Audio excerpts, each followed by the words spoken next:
যারা কিনা জীবনেও কিচেনে ঢোকে নাই, ইভেন যারা রান্নার নাম শুনলেও ভয় পায়, তারাও আজকে আমার এই রেসিপি মানে ইজিলি বানাই ফেলতে পারবে। ট্রাস্ট মি, মাত্র 4টা ইনগ্রেডিয়েন্টস ব্যবহার করে কি যে মজার এই ডেজার্টটা বানিয়ে নিয়েছি আমি। আরেকটা ফানি পার্ট দেখেন, আমি প্লেটেও সার্ভ করিনি পর্যন্ত, আমি লিটারালি প্যান থেকেও খাওয়া মানে স্টার্ট করে দিয়েছি, বুঝেন অবস্থা।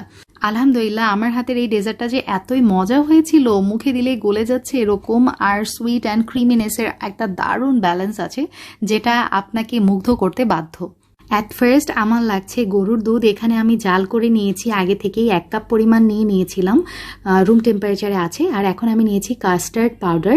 অনেকেই বলেন যে আমি কি ব্র্যান্ডের ইনগ্রিডিয়েন্টস ইউজ করি, এই জন্য দেখালাম। এখানে হচ্ছে আহমেদ ব্র্যান্ডের কাস্টার্ড পাউডার আমি নিয়েছি। ভরে ভরে 1 চা চামচ আমি নিয়ে নিলাম, একটু উঁচু উঁচু করেই নিয়েছি। তো 1 কাপ দুধের সাথে খুব ভালোভাবে মিক্স করে নিব, যাতে কোনো লাম্পস না ক্রিয়েট হয় সেই দিকে খেয়াল রাখবেন। আর এই মিশ্রণটা একটা সাইডে রেখে দিচ্ছি। এখন একটা প্যান নিয়েছি, তাতে দিয়ে দিলাম গাওয়া ঘি। আচ্ছা, ঘিয়ের ব্র্যান্ডটা হচ্ছে গন্ধেশ্বরী, এটা আমার আম্মু বগুড়া থেকে পাঠায়, তো এই জন্য দেখাইলাম। অনেকেই আমার মানে জানতে চান আমার কাছে, এই জন্য অ্যাকচুয়ালি। তো ঘিটা দেওয়ার পর 1 টেবিল চামচের মতো দিয়েছি, তার মধ্যে দিয়ে দিলাম 2 স্লাইস পাউরুটি। এখন যেটা করব, এই পাউরুটিটা খুব সুন্দরভাবে টোস্ট করে নিব, অর্থাৎ এই পিঠ ও পিঠ উল্টিয়ে ভেজে নিব।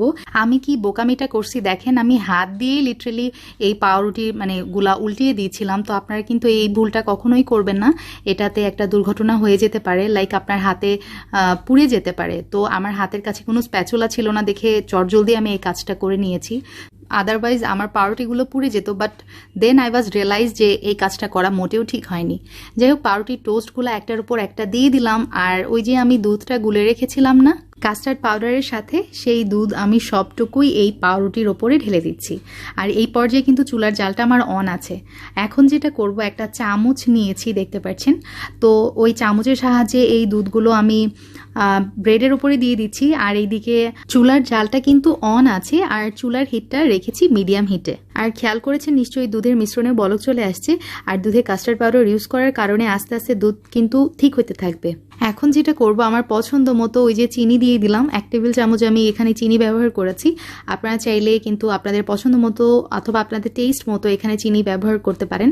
আর একটু কিছু সময় জাল করার পর দেখতে পারবেন এই মিশ্রণটা কত সুন্দরভাবে একটা ঘন থিকনেস মানে ক্রিয়েট হয়ে গেছে। এর চেয়ে বেশি শুকনো করলে কিন্তু এটা ড্রাই হয়ে যাবে, খেতে ভালো লাগবে না। তো বুঝতেই পারছেন কতটা ঠিক হয়ে গেছে। তো এই পর্যায়ে আমি চুলার জালটা অফ করেছি, আর ওপর দিয়ে কিছু ড্রাই ফ্রুটস দিয়ে দিয়েছি, জাস্ট ফর এটা টেস্টটা যেন আরেকটু ইনহ্যান্স হয় এই কারণে। আপনারা চাইলে কিন্তু এই ড্রাই ফ্রুটসের স্টেপটা স্কিপ করে নিতে পারেন, ঠিক আছে। আর আমি গরম গরমই খেয়েছি, তবে আমার মতে এটা একটু কিছু সময় ফ্রিজে রেখে ঠান্ডা ঠান্ডা সার্ভ করলে আরো বেশি মজা লাগবে খেতে। গত রাতে মিডনাইট ডেজার্ট ক্রেভিং এর এটাই সমাধান ছিল আমাদের। ওয়েল, আজকের রেসিপি কেমন লেগেছে প্লিজ লেট মি নো। যদি ভালো লাগে give me a Thums up. ইনশাআল্লাহ আবার দেখা হবে। আল্লাহ হাফেজ, আসসালামু আলাইকুম।